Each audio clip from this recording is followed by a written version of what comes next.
Well, I grew up thinking I was going to fight in Vietnam or be nuked by the Russians. Now it's just a fight here at home or to be genocided by the flood. Lies are cheap. Bullshit is cheap. GSRRM is cheap. That's the whole problem. That's why free speech doesn't work. It's because truth is so much more expensive than lies, bullshit, and GRRM.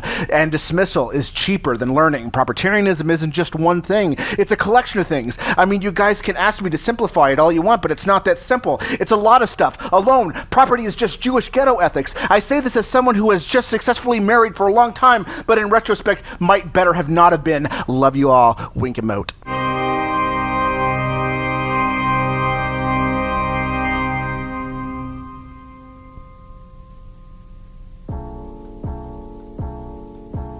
I first became aware of Curt Doolittle through a fellow YouTuber over a discussion about the non-aggression principle. Now, just over a year ago, I stumbled across someone named Curt Doolittle, a libertarian who has sparked controversy online in libertarian circles through his staunch opposition to Rothbardian ethics. Now, Doolittle and his ilk have their own ideology that he himself has thunk up, entitled Propertarianism, a position that I won't get into in this video because Doolittle, unlike me and other libertarians here on YouTube, isn't just a guy on the internet posting from his bedroom in his spare time. He's an actual intellectual whose work can seem convoluted to people who aren't well versed on the philosophy of science and law and so on. Now, at the time I didn't pay it much mind. I just thought it was another contrarian libertarian philosophy, which always interests me. So I put it in my to-watch later list. Then a fellow YouTuber that I know and talk to regularly did an interview with him, and I didn't bother to watch because my interests were in other places at the moment. But then I did have a free moment to check him out, and when I did... Oh no. Oh no. No, no, no. No, no, no. No, no, no, no, no, no. No, no, no, no, no, no, no, no. You misunderstood.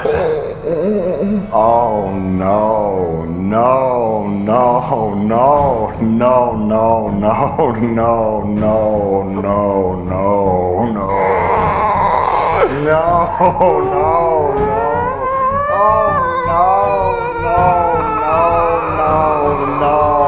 I think you know what I mean. Yeah, I think so.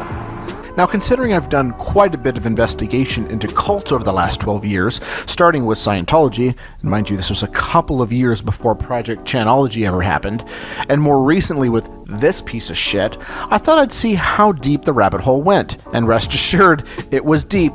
Now, before we dig into this hot mess, and by golly, is it a hot one, we should address the elephant in the room. The elephant that is irrelevant to the more important questions we will tackle later in this video.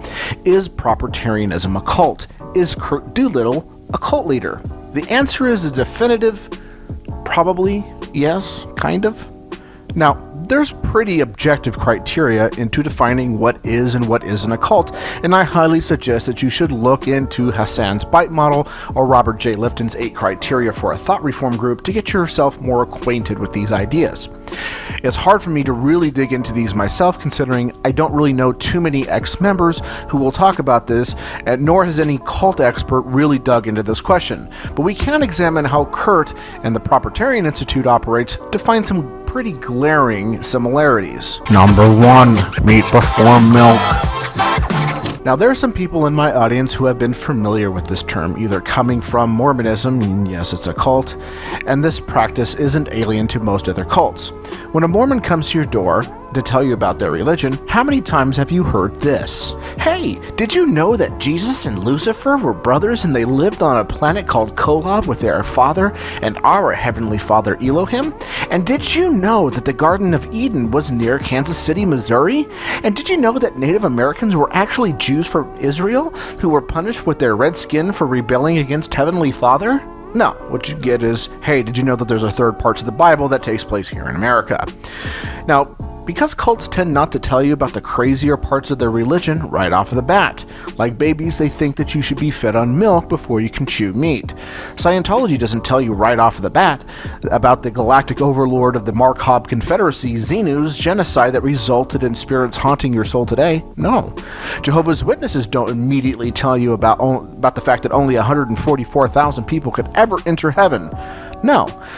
But any Christian will be willing to tell you up front about virgin births, talking serpents, and living in fish right up front.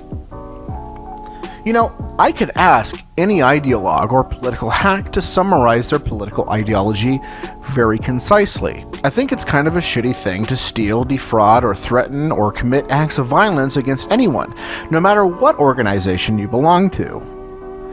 We should conserve what we have now, and we should try to find out why rules and institutions exist before we go and try to dismantle all of them. Markets and traditions are cool too, I guess. There's differences in IQ among races that lead to higher crime and lower social trust, so there should be a separation so that all races can thrive. But Asian and Puerto Rican chicks are fine, though. To each according to his needs, from each according to his ability. The real problem is class struggle, so we should push for equity. Also lick more buttholes. To each according to his needs, from each according to his ability. The real problem is class struggle, so we should push for equity. But can we keep a couple of Whole Foods open? I like those. Also lick more buttholes. So, anyways, you get the idea.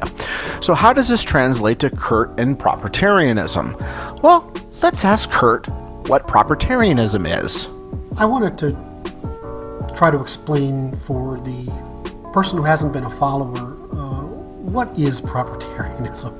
Well, and it's quite hard because by contrast, if I was trying to explain to you the consequences of the Darwinian revolution prior to Darwin, or I was trying to explain to you empiricism prior to the evolution of empiricism, or reason prior to the development of reason, you would have a hard time understanding this new thing. And I don't think it's quite that hard to understand, but of course I'm a practitioner, so maybe it would be maybe it's more obvious to me.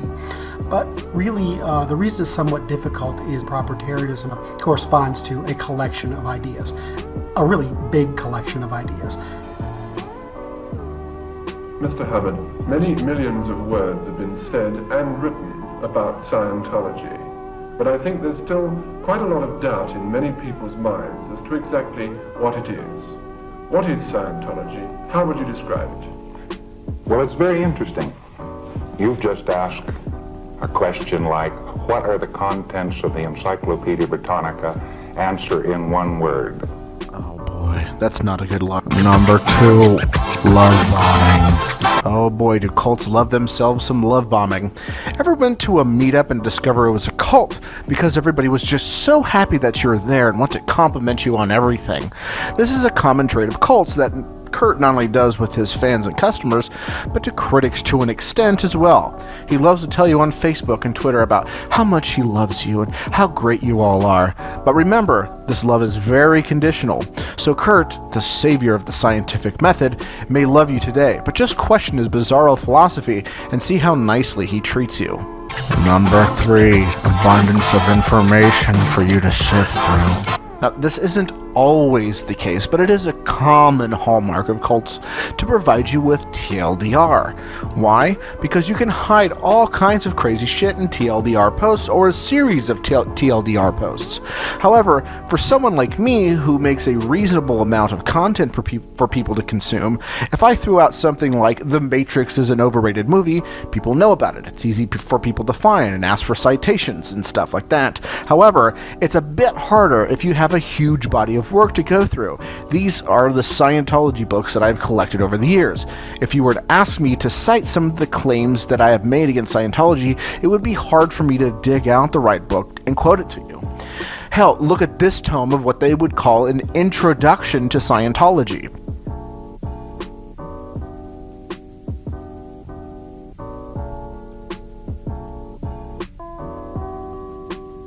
The only people who will hear Molyneux say that you should cut ties from anyone who disagrees with Molyneux are going to be either dedicated fans or dedicated critics. The casual won't notice or even hear it because they would only want to listen to maybe just the interviews or the Truth About series. But just look at Kurt's Facebook, just in the last 24 hours.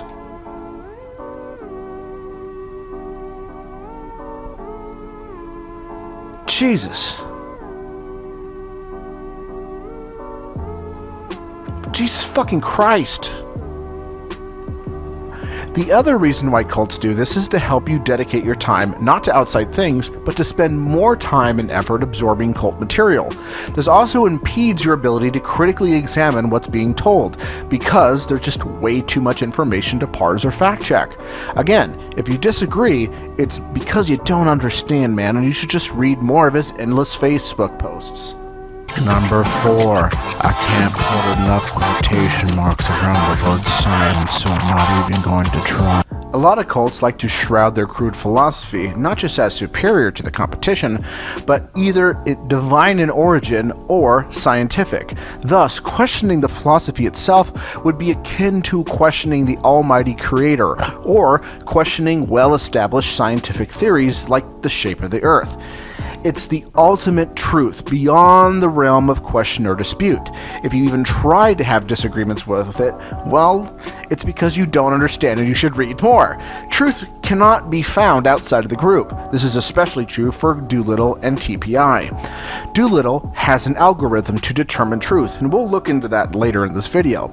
But anything that doesn't get through his algorithm is hereby deemed false, which he thinks should be criminal, which leads me to number 5. The doctrine of a person and the dispensing of existence. Cults have this thing about putting their beliefs over people itself. That is, just disagreeing with the ideology or belief is tantamount to violence. If you are critical of Scientology, well, then you're fair game for retribution. Or if you're a member who has left the cult, then you would get removed from all of your current social circles that are still attached to the group. Or in the case of political cults who have power, jailed, fined, or imprisoned, or even executed. And, wouldn't you know it, Kurt Doolittle wants people to go to jail for speaking untruths in the public sphere. And how do we know if it's false? Well, he set up the guideline. Go figure. Which leads me to number 6. Loading of the language. Plus big wastage is an adjective. Plus big problem is timing the language to scientific advance. Yes. It's a beautiful thing, the destruction of words. You won't have seen the dictionary 10th edition yet, Smith. It's that thick. The 11th edition will be that thick. Well, the revolution will be complete when the language is perfect. The secret is to move from translation to direct thought to automatic response. No need for self-discipline. Language coming from here. Excuse me for intruding. But what you're saying is that we should be rid of the last vestiges of Goldsteinism when the language has been cleaned. Cults like to fill their ideology with all kinds of jargon that's incomprehensible to the average listener. This serves 2 functions. 1, it allows a basis for the members to feel some sort of kinship within the group, because everybody has a language that only they can speak to other members about. And they can signal to others that they also are a part of this elite group. The other and more nefarious aspect of it is, it limits the thought and prevents critical analysis because you start to lack the linguistic ability to do so. So, while Scientology has jargon like BTs, ARC, SPs, PTS, fair game, etc., they also have real-world words that have been completely redefined, like when, a misunderstood, tech, and theta. Auditor plus PC is greater than the reactive mind. And so they can unravel it. Get the idea? So as soon as you drop the auditor out, in a present time problem, we drop the PC out as a participant, you see. And with an ARC break, we drop out the auditor as a participant. Kurt has words like GSRM or GSRRM, which means gossiping, shaming, rallying, ridiculing, moralizing. Ghetto ethics, literally the ethics of a medieval urban ghetto. Abrahamism, the manufacture of ignorance. And even redefined words like agency, intellectual, even proprietarianism, which predated Kurt and is completely alien to what Kurt's new vision is for the term. Number 7. Holy fuck, what is this crazy shit? Like a lot of cult leaders, Doolittle sounds like a complete fucking nutbar. Just look at the way he presents himself in his own blog. Truth is enough. Save the West. Save mankind. in the unlimited, require limits, require the limit of truthfulness, require the limit of reciprocity, require the limit of full accounting, deny the devolution of Abrahamism to our people and man, end it forever. It's quite simple, you know. We already prohibit the false speech in commerce regarding products, services, and information.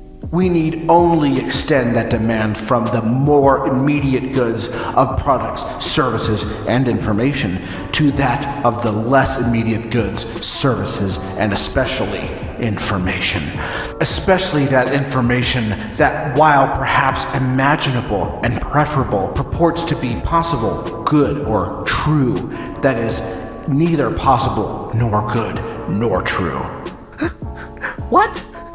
In fact, if you remember the intro to this video, all of those were quotes from the various posts that he's made on his social media accounts. The dude is like fucking Time Cube for libertarians.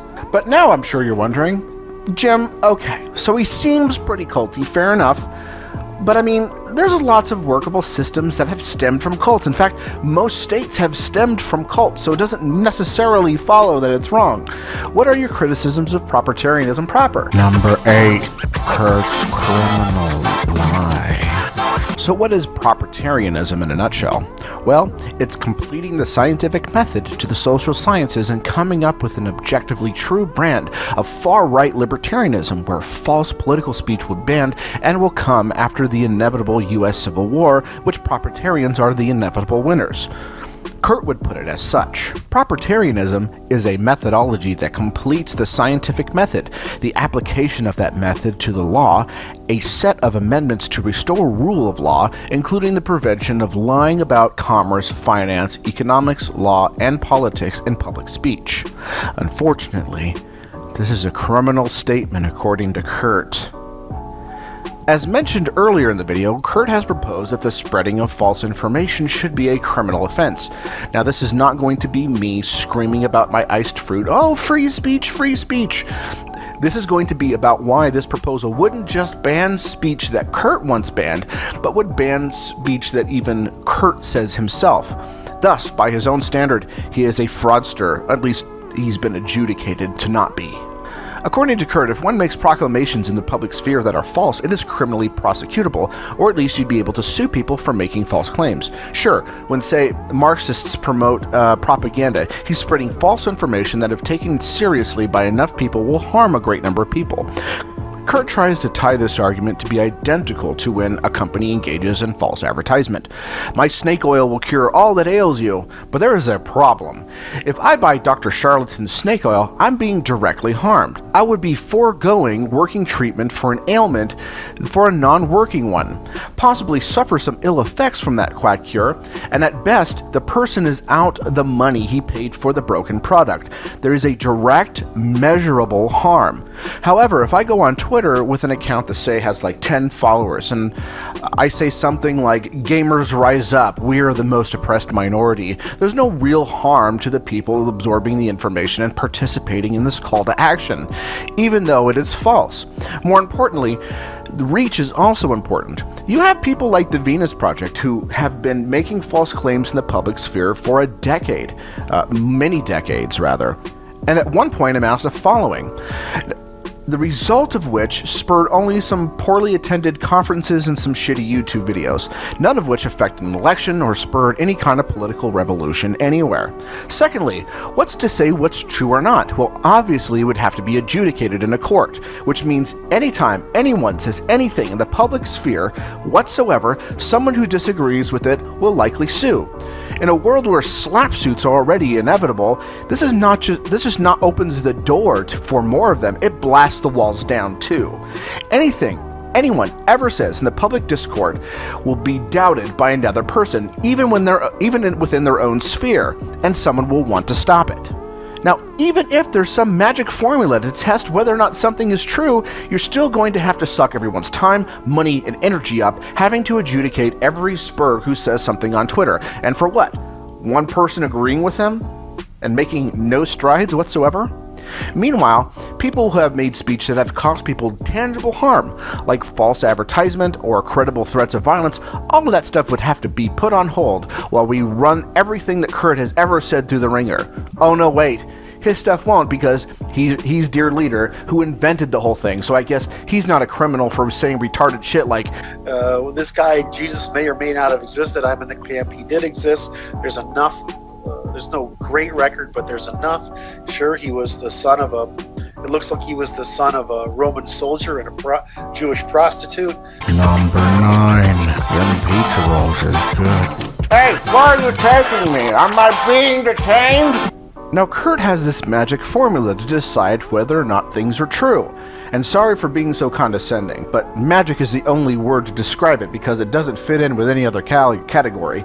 It's not philosophical, and sure as shit ain't science, it's fucking magic. And like magic, it ain't fucking real.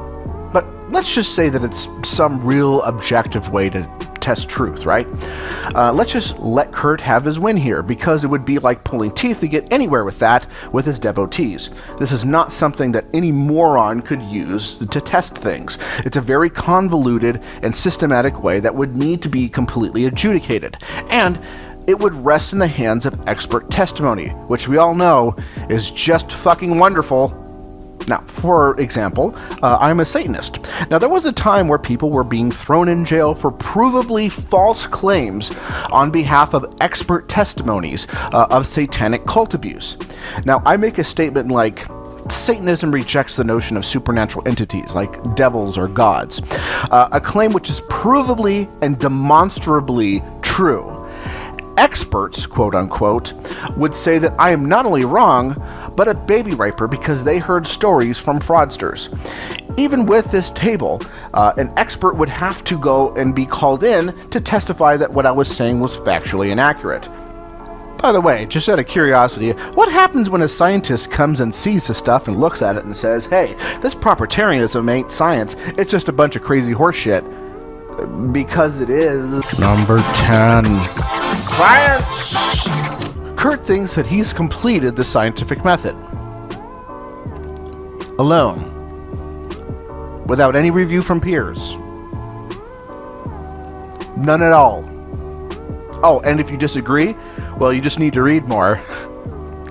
That's not what science is, you nincomfucking poop. Number 11. The incorruptibility of his new legal system because of magic. Kurt is under the impression... I'm sorry, that's not fair. Let me try that again. Kurt is under the delusion that an institution that holds power to hold people accountable for judicial and legal enforcement would be free from corruption through law, the Constitution, and a set of policies. Sure, some would help minimizing the corruptibility or harm of such a system, but no legal system is perfect, and, as demonstrated before, through the glaring hole in his truth and public discord laws. And since Kurt doesn't understand how logic or science works, he can't have an application on scientific law in real world to stand. Hell, he can't even get his most important policy hashed out, because, don't worry guys, we'll have it in a constitution. We all know how well those work out in real... Oh no. Number 12. Lord. What's it good for? Everything. Kurt definitely isn't calling for any kind of violent uprising against the government. You people got him all fucked up, you see. He's just saying that it's going to happen, so buy canned food and guns because it's not only coming, but we're gonna win. I mean, Hal Turner never called for the death of those judges. He just told you where they lived and said, wouldn't it be terrible if someone used that address to kill them? See, it's totally different. Never mind that state agencies like the NSA can see everything that everyone does almost on any network, and they have the technology to crack even the highest and newest levels of encryption if they feel that it's worth the time and energy of their river-cooled computer system.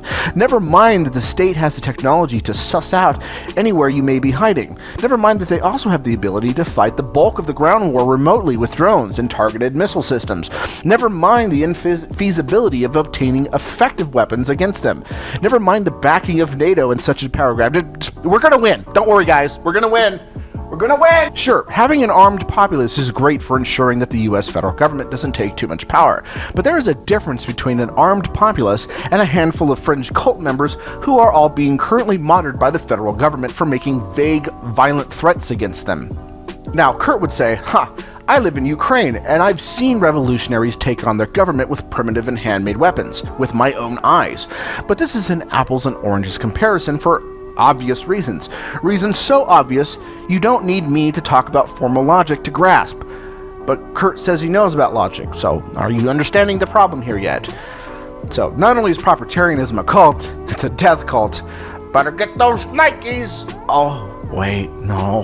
Number 13. In conclusion.